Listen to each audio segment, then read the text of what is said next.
This past weekend of football was absolutely nuts, NFL included. A lot of interesting finishes. We'll go over all that today and more. This is my power rankings and predictions heading into week 13. What's crack-a-lackin'? It's your boy Broshmo, just in case you did not know. So go ahead, become a bro and subscribe. Leave this video a thumbs up if you enjoy the content. As always, let me know what you think in the comment section below. Let's have that nice, beautiful football discourse. Let's go over my power rankings first and foremost, with the Houston Texans still at the bottom, and I imagine they will be staying here, especially with Kyle Allen starting. The Dolphins won the first half and essentially benched their starters soon into the third, and yeah, it was never a game. This Texas team's just not good. It's just not. But hey, man, they at least you could be picking first overall. Enjoy that quarterback, whoever it may be. The Rams. I decided to move the Rams here to 31 with just so many injuries going on. They had to start with Bryce Perkins. Perkins? I don't know. Former Virginia quarterback, but they had to start him, and there was ups. There were a lot of downs. I think Allen Robinson got hurt in this game. This team's just hurt. Not that they were playing well before all these injuries started coming through, but yeah, man, it's at least y'all got that Super Bowl. At least y'all got that Super Bowl.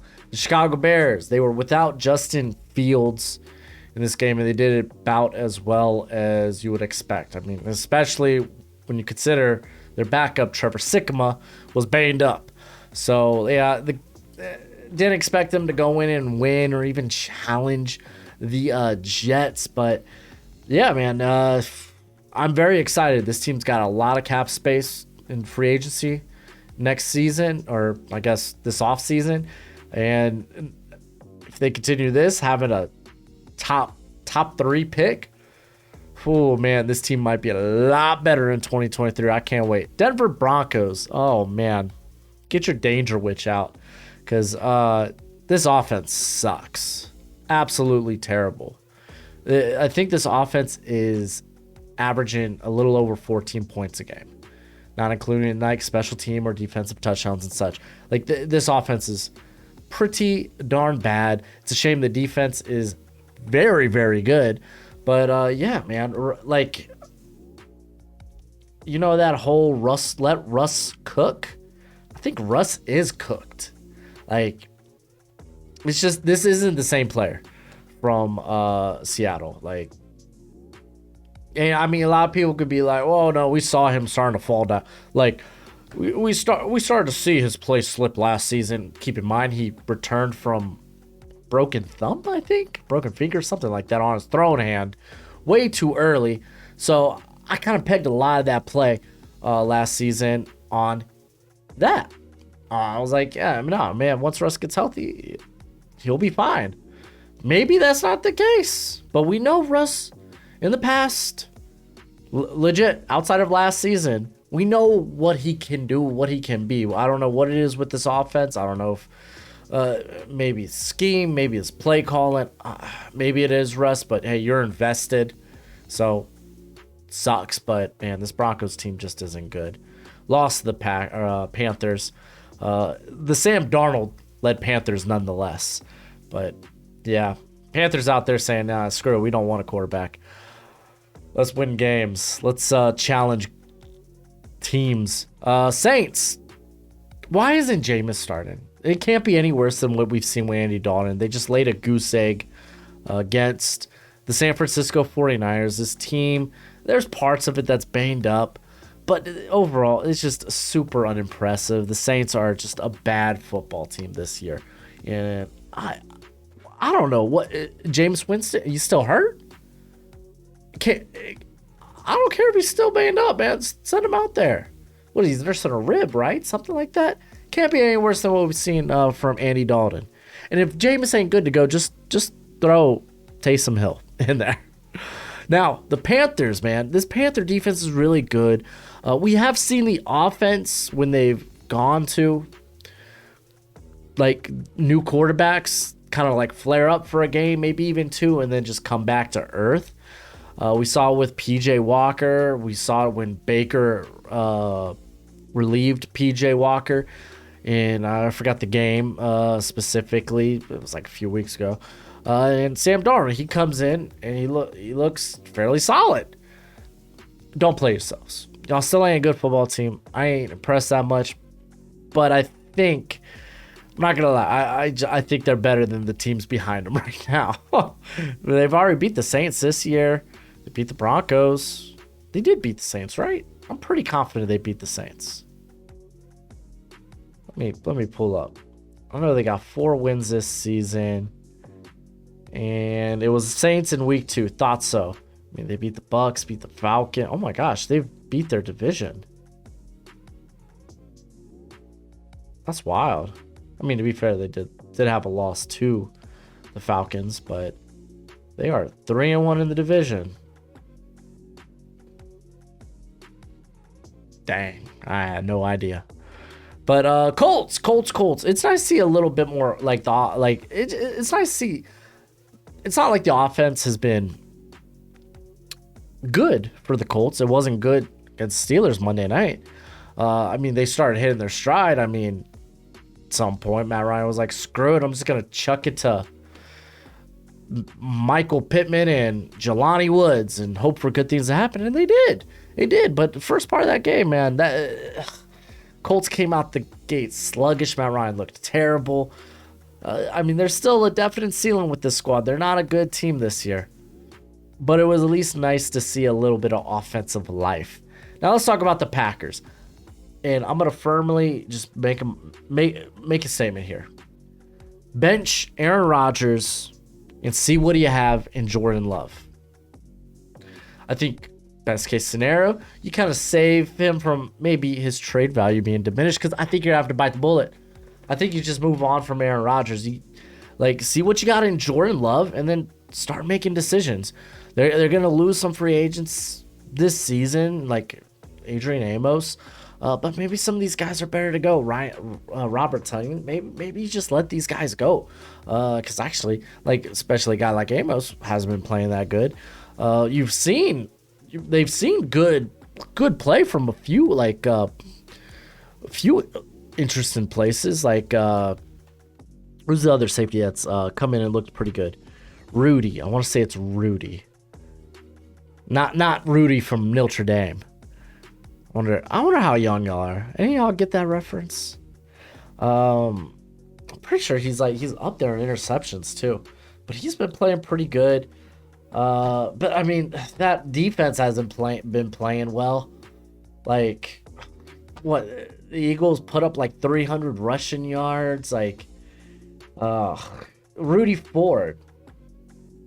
I thought it was Rudy Ford. Hasn't this guy been in the league for a little bit? He's been in the league for about 5 years now. Out of Auburn. Okay. I'm starting to remember.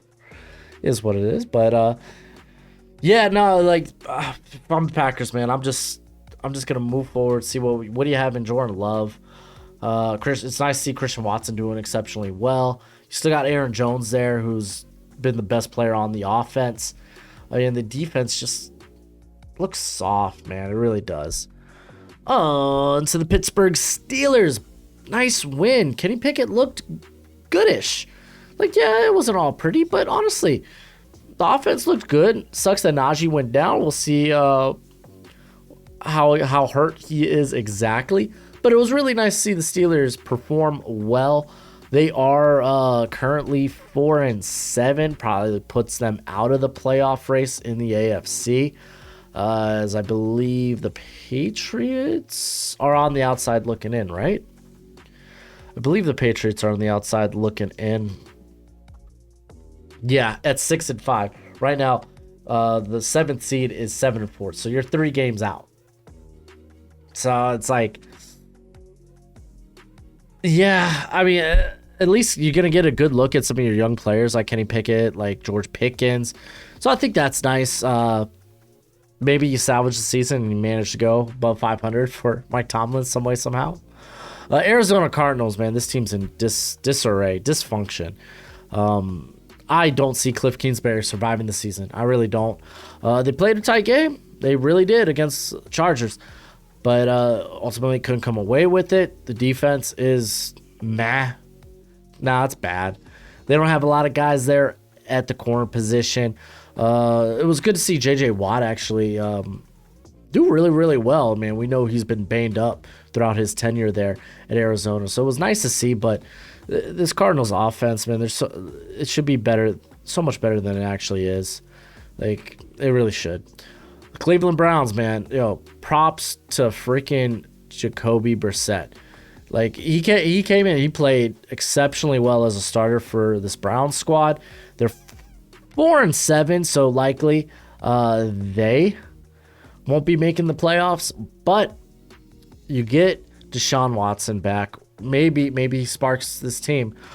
Defensively, they did look a lot better against the Bucs, but that's not saying much since the Bucs have just been very pedestrian offensively. But they did enough to get the job done. I'll get to the Bucs in a minute. But man, good for the Browns. I don't know how still the defense is not. I'm not wild about the defense. It's not played exceptionally well this season. It's basically been Myles Garrett dragging the carcass of this defense. But maybe Deshaun Watson sparks this offense at the very least. I think Jacoby Brissett did a adequate job of at least making this offense consistent. And then on to the Las Vegas Raiders. Big win against the Seattle Seahawks. And man, oh man, I don't know if they're going to try to sign Josh Jacobs, but I believe he's probably going to fetch a nice price now. So, because he is the offense, man. With how he's the best player on the squad right now on the offense. It was nice to see the pass rush decide to come alive outside of Max Crosby. They really wreaked havoc on those rookie tackles. Do I trust the defense? Not at all. Like, if the Raiders are going to have to win a shootout every week, then it ain't going to happen. That's why this team's 4-7. But it was good to see some life in them. The Jags, big win against the freaking Ravens. Didn't see that coming. Trevor Lawrence, he had his fumbles, but this dude was freaking throwing dots out there. Ended up leading the game winning drive with the 2-point conversion. Ravens did have a chance to win the game, and we'll talk about that a little later, but I thought the Jags looked pretty darn good. They're still a team in rebuild, but it's nice to see Trevor Lawrence playing well this year. The Lions, I love this team, plays hard for freaking Matt Campbell. I've given Jared Goff a lot of grief, but he's playing well, like well enough for, to move on or like move forward with him. Nah, but he's playing well enough, man. Unfortunately, the Rams gave their first round pick to the Lions, so I think the Lions still might be able to get a quarterback. But yeah, no, man, they really gave the Bills some troubles, man. Really did. And honestly, Goff, when he's being mistake free, which he wasn't entirely accurate that whole game Thanksgiving.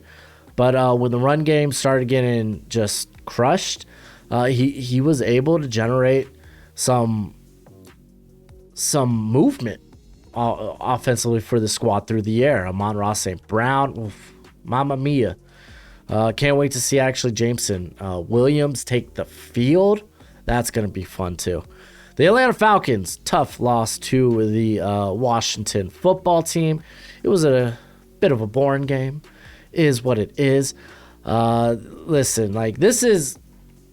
I would put the Colts and every team from the Colts to the Falcons, they're all like one tier. They're this big jumble of... They could come out and surprise you on a week, but ultimately they're probably going to be a team that finishes with a sub 500 record. While everyone from Carolina to the Texans are just bad football teams. These other teams, I think they got the potential to do it, and I feel like Falcons are right up there, man. I mean, technically, what? They are one game out of the division lead.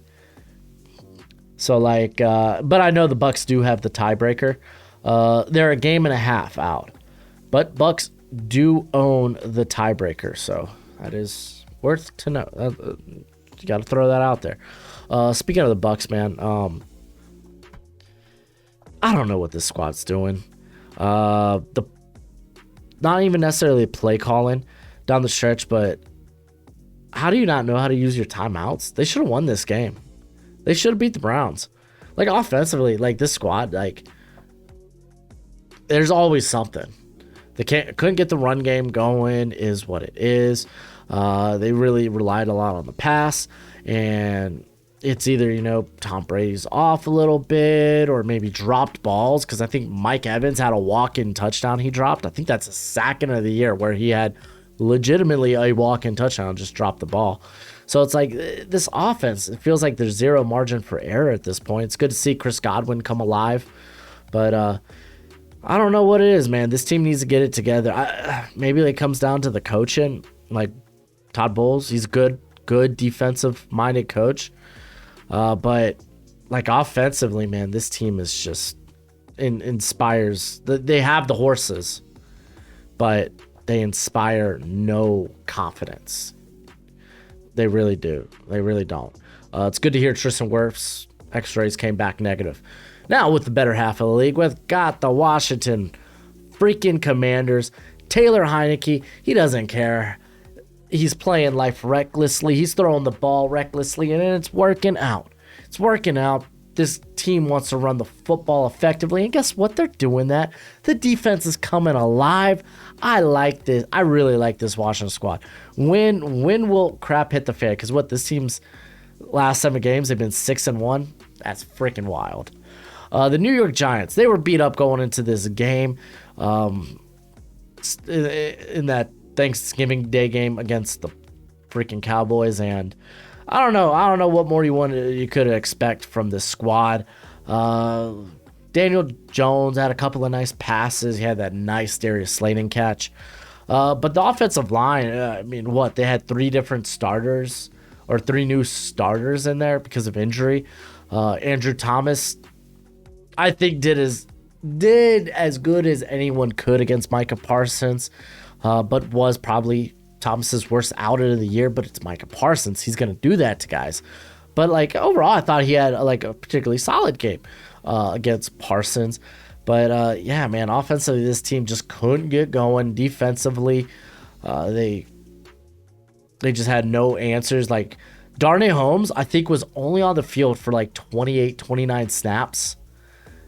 And it felt like CeeDee Lamb was burning him the whole game.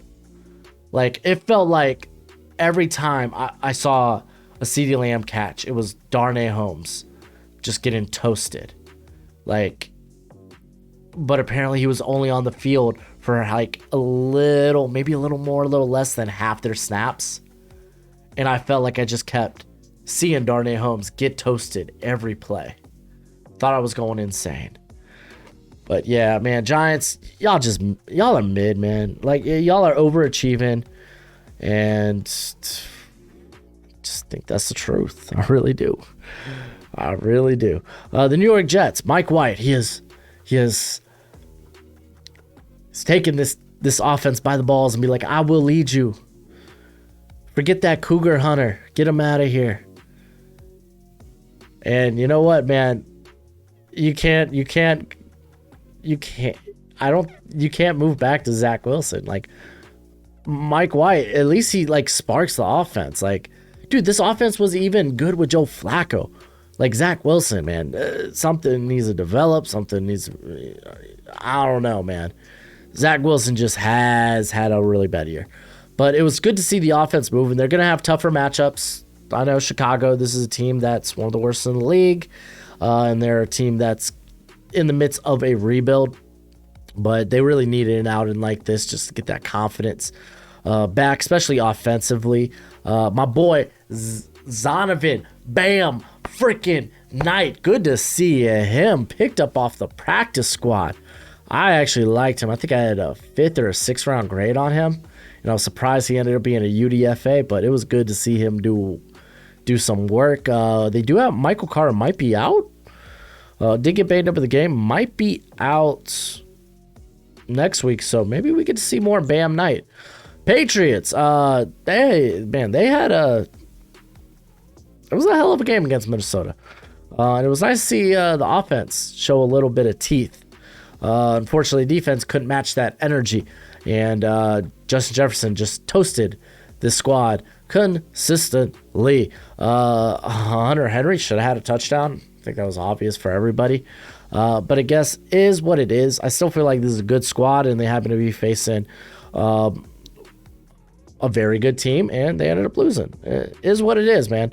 You're not going to win them all, but I do think this Patriots team is definitely a fringe playoff team currently, and they do have 2 wins over the Jets. So they tie up that record. They get the nod. Then the Seattle Seahawks, rough outing for the defense. Yeah.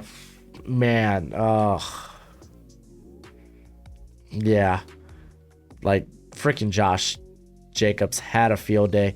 Abraham Lucas and Charles Cross had their hands full with Chandler Jones and Max Crosby. And honestly, like, it was wild because it was Lucas that had to face Crosby majority of the time. And for the most part, yeah, Crosby got the better of him. He's going to do that. But I thought Lucas was not that bad if you consider he's a rookie. Charles Cross, man, it felt like he revitalized Chandler Jones's career in one game. Yeah, rough. But yeah, I think there's better days ahead for this squad. Geno Smith still, like, man, this cat has been so good for the Seahawks. It's not like he's playing mistake-free, but this dude is enabling a lot of the big plays from the offense. Unfortunately, their defense is probably like a below-average defense. They're a young defense. So you're not always going to win most games if having to play catch-up, but I still feel like this is one of the better squads in the NFC. Chargers, they managed to get the job done. Great. Against Arizona, this team is beat up. They are missing some key pieces, but still, Justin Herbert's playing his ball. Why am I talking about balls? This is like a Manscaped ad. He's playing his head off, his mind off. I don't know what I'm looking for. He's playing his tush off. That's what I'm looking for. But yeah, no, dude's playing good. He's keeping this team in the playoff hunt, and they're winning a lot of close games against teams you would think it shouldn't be close, like the Cardinals, the Seahawks. But then they are also keeping games close with teams that are going to be in the playoffs and legit contenders like the Niners and the Chiefs. So don't sleep on the Chargers. Baltimore Ravens, man. Boy. Oh, boy. Yeah, I mean, I guess it was nice to see the offense come alive. Like, you had that sick throw from Lamar Jackson to Deshaun Jackson. There we go. You had the, I guess, unfortunate miss from Justin Tucker. It was like 67 yards. I guess if anyone was going to hit that, it would have been Justin Tucker. I think he came like 2 or 3 yards short on it. But it was going where it was supposed to, but to have to make that kick outside as well, like, and the winds were a bit fierce in that game too. So, like, I don't know, man. Baltimore, they should beat teams like the Panthers. They should beat teams like the Jaguars, and they're not. Makes me want to hit the panic button, because there's a real chance that the Bengals win this division, and they're going to be doing it with a much harder schedule. Like, we're looking at, oh man, they had these close games. Like, Ravens had these close games against the Jaguars and the Panthers, while like the Bengals are like, our schedule sucks. We just had to beat the Titans. That's a good 7-4 squad. We get the Chiefs this week. We have to eventually take the Bills on. Like, man, the road's tough for the Bengals. The Ravens are making it look possible, though, for the Bengals. Tennessee Titans. It was a close game. Like, the offense is what it is. They weren't able to they've usually been able to score these red zone TDs, but this time they were held to 9 points in the red zone. They were able to hit a couple of big plays on the field, but like I thought the defense did a phenomenal job, as good as you can, against this Bengals squad. And it's like, keep in mind, man, this Bengals squad's still missing Jamar Chase as well. But man, T. Higgins ain't no joke. But no, Tennessee's a good squad, man. They're a good squad. And then on to the top 8. The Bengals, they move up here. I'm hesitant to move them up anymore just because, well, their schedule sucks. Their schedule really does suck. But they get Jamar Chase back this week, so very excited about that. 49ers, they win, got the job done against the Saints. Defense put a chokehold. They pitched a shutout. It's a good Niners team that looks to control the clock, control the game. And no movement from my top 6 teams. Minnesota able to squeak that out against the Patriots. I thought they looked very good, man. I love how this offense is performing. And, I mean, yeah, you might live and die by Kirk Cousins, but for all the risque throws he has, man, the dude is throwing a lot of big-time throws this year. Dallas Cowboys, I think, are going to just be a tough squad moving forward. Micah Parsons just changes a defense. They're getting production out of guys like Armstrong. Marcus Lawrence is like, oh, man, I remember before I went down with a heavy injury how good I used to be, and I'm good again. I'm back. I'm healthy. We saw that DeMarcus Lawrence last year when he returned, but still. And then offensively, man, Michael Gallup starting to get into things. He had like 4 first downs this past this last Thanksgiving, like it was long ago. Dak, Dak still has some sketchy throws, but he's still a guy that can get it done. It was nice to see Zeke come alive in this game and be much more than just a short yardage back. So, like, yeah, when Pollard wasn't really able to get things going, man, like Zeke was, so that was cool to see. They have a pretty solid tight end trio there with Dalton Schultz, Peyton Hendershot, and Jake Ferguson, so we'll watch out. Buffalo Bills, man, they managed to get it done. As long as you got Josh Allen, man, anything's possible. I mean, I know it was the Lions, but hey, this is a squad. If they could pack on some wins, Chiefs take a loss, they do have the tiebreaker over that Chiefs squad. The Miami Dolphins, they scored 30 by halftime. Tua took a couple of bad hits after Terron Armstead got hurt. It was right before halftime. He got banged up. But Tua started taking some nasty hits in the third, so they pulled him, and for the most part, the whole offense, and they controlled that game. Good.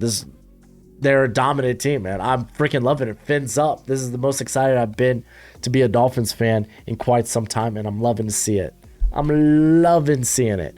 Philadelphia Eagles. First off, Reed Blankenship. When I saw him get that pick, I was like, hell yeah. I didn't even know he was on the Eagles. I guess he was just signed off the practice squad. But I remember that former Middle Tennessee cat, dude. Middle Tennessee State cat. There we go. He was a Blue Raider. So it was nice to see him get a pick. And it was actually pretty nice, too. He baited Aaron Rodgers into thinking he was going deep. So it was really nice. Still, defense, it was not like it performed entirely well on the night. But, I mean, the offense was just monsters. I love it. Then the Chiefs, man. Yeah, it feels like they're the best team in the league right now. They got the sickest quarterback pass catcher combo in Patrick Mahomes and Travis Kelce. Those guys just seem unstoppable. Kelce's scoring, feels like he's scoring at will every week. And yeah, they're just a good squad, man. With Patrick Mahomes, they're always alive and around in ball games. Like, what? They only got 2 losses on the year with that close one to the Buffalo Bills. I'm trying to remember that other one. Oh, yeah, it was another close one to the Colts. They've lost by a combined 7 points this year. That was total in their 2 losses, 7 points. But also, if you look at it, their margin of victory is 83. That's wild. This is a good squad. This is a good squad. But let's go ahead and get to my predictions for Week 13. Also, special thanks to Underdog Fantasy for sponsoring the video. If you like weekly fantasy, player, prop bets, or just picking teams like for instance, the Bills. If I'm feeling real good about the Bills, real frisky, I might take the Bills plus the 5. Maybe you want to do that. Check out Underdog Fantasy then. Use promo code Broshmo when you sign up, and they'll hook you up from the get-go, and it helps the channel out. Remember, my friends, bet responsibly. But let's go ahead and get into it. As you can see, my record last week was pretty awful. Money line was fine, but excuse me, the spread was rough. The over-unders were rough. A lot of them was I went over and missed it by like a few points. Like, I think the over-under on the Miami game was 45.5. And I took the over, and it ended with 45. So that was my type of luck last week. So hopefully we do better, but I know I said Bills in the points. I'm more comfortable with either taking the Patriots plus 5 or maybe just the Bills on the money line. It's kind of where I'm at right now, and I kind of want to see... Is this the first meeting of the first meeting this year for the Bills and the Patriots? It is, because they'll close the season out. So this one will be interesting. Bills have been playing close games. So I think I'm feeling froggy. I'm going to take Patriots plus 5. If that makes you anxious, then just take the Bills on the money line. Over under is 43.5. I think they'll hit the over. I know the over got me in trouble last week.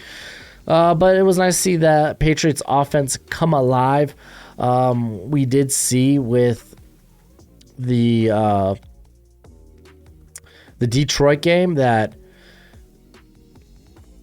hey man, if the Patriots could keep this game close early on, then I think the points will come. They're going to have to score points to stay in this game. They're going to have to score points if they're going to cover that 5. So yeah, let's go with the over.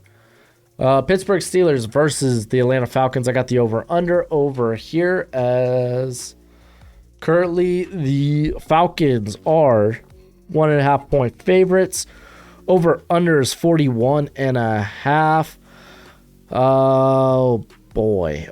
I think this is a case where I could see this game being 24-17. So I'm gonna ride with the under, because I think it's gonna fall right on that 41 points. And it's 41.5. In terms of who I'm picking this game, Atlanta, they've been pretty good at home this year. So they are 4-2 at home, 1-5 away. So I kind of want to just take Atlanta with the money line. And I mean, the points are so insignificant, like just 1.5 points, that it's not worth taking the Steelers. I definitely think Steelers will win it. I feel like Steelers could win this game, though. I feel like the Steelers might be hot.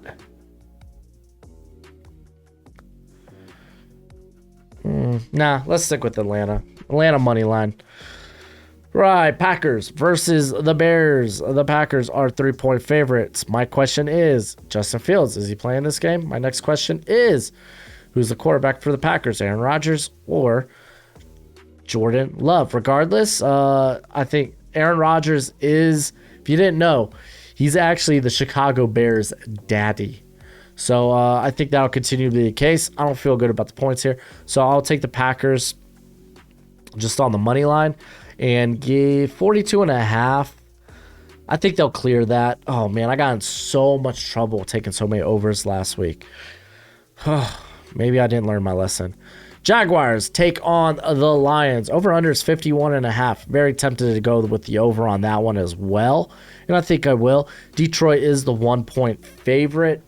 And I'm feeling good about Detroit and Dan Campbell, but also Trevor Lawrence is playing much better football now. This is really a pick'em game, isn't it? Oh, man.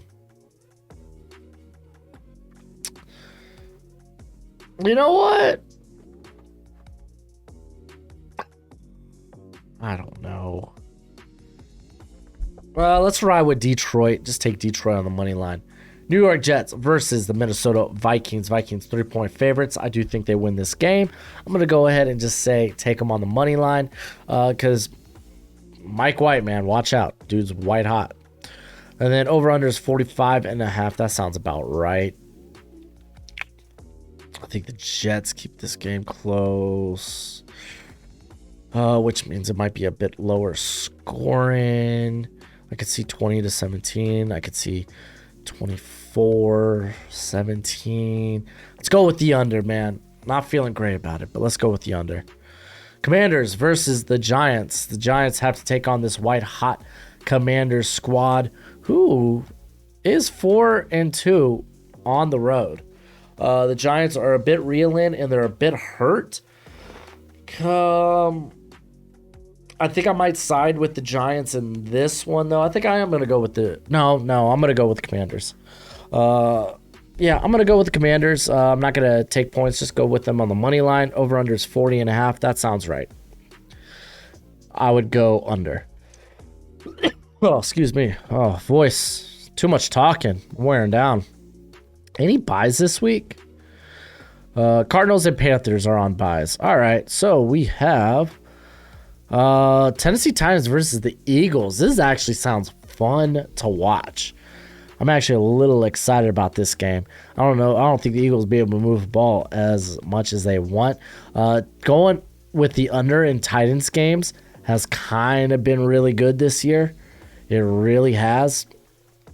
So I think I will go with the under. Under's 44.5. And then Philadelphia 5.5. I feel tempted to take the Titans plus 5.5.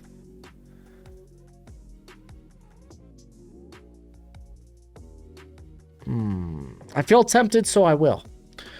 Denver Broncos versus the Baltimore Ravens. Listen, the Broncos are terrible. Ravens, you have to win this game. This is a give me game. This is an easy game. But I will only take them on the money line because I'm too scared to trust after they've played teams such as the Jags and the Panthers exceptionally close. Over-under is 38.5. The Broncos have been the kings of the under, so I will go under. The Browns versus the Texans. This is the debut and the return to Houston for Deshaun Watson. So I imagine the Browns win this game. Do I say that they win by more than 7? I think if Kyle Allen remains a starter, I don't mind throwing my balls on the table and saying, I think this is a statement game for Watson. I think Browns win. I'll take them plus 7. Over-under is 46.5. I can see a lot of points being scored in this game, so let's ride the over. The Seattle Seahawks versus the Rams. Rams have been terrible. Excuse me, but just give me the Seahawks. I don't want to take the plus 8. I really don't. I just saw this team lose to the Raiders. Just give me the Seahawks on the money line. We got over-under is 41.5. I mean, this Rams team so beat up. What was what ended up being the Chiefs Rams? They hit 36 points. I think I will go the under. Really depends. I'm curious if Stafford plays because that might change at least what I bet in terms of the over and under. Stafford returns, I might take the over. The Miami Dolphins versus the San Francisco 49ers. I'm going to ride with my team. Give me, screw. Give me Dolphins plus the points. Give me Dolphins on the money line. They the underdogs, 3.5. Mike McDaniel, he gets to strut his stuff in front of his former coach. To hell with the Niners. I'm going with the Dolphins. Fins up, baby. Over-under is 46.5. I'm not going to bet it. Dolphins, you screwed me on that over-under. You really did. You scored 30 points in the first half, and I was like, cool, I just need 15 in the second half. That'll be easy. So I ain't touching this. Thank you, Dolphins. Cincinnati Bengals versus the Kansas City Chiefs. the Bengals are in. It's not necessarily must win, but when you consider how tough their schedule is, it's kind of must win. Jamar Chase returns for this game. I'll take the Bengals plus 2.5. A lot of good. It may do me. Over unders 52.5. I will take that. I'll take the over as well. All right, then we got the Chargers versus the Raiders. Chargers are 2-point favorites. Just give me the Chargers on the money line. Because they're known for these close games. They really are. They really, really are. Oh, I'm almost tempted to just take Raiders plus 2 then. Nah, I'm going to stick with Chargers on money line. Over under is 50.5. I mean, I guess hopefully the Raiders don't have this game where they just crap the bed. I'll take the over. Colts, Cowboys. Let me bring up. Cowboys 10-point favorites. I buy it. I'll just take Cowboys money line in that case. That's a lot of points. Over under is 43.5. Excuse me. And I'll take the under. I can see this game being like 24-17. I can see it being like a 41 total. So if that's where I believe it is, 43.5 feels fine to go under on. And then Monday night, we have the Tampa Bay Buccaneers squaring off against the New Orleans Saints, or the team that used to be known as the New Orleans Saints, because they ain't playing like the Saints. Have they faced off this year just yet? They've had to, right? Yeah. Bucks won 20-10. Which sounds right. I think the Bucks win again. The curse is broken. Dennis Allen no longer has Tom Brady's number. It's not like I'm excited about the Bucks, but they kind of have to start winning games. If they're going to win this division, do I feel good about 3.5 with the way the Saints are playing? Yeah, I think I might take Bucks plus 3.5. Over under is 40.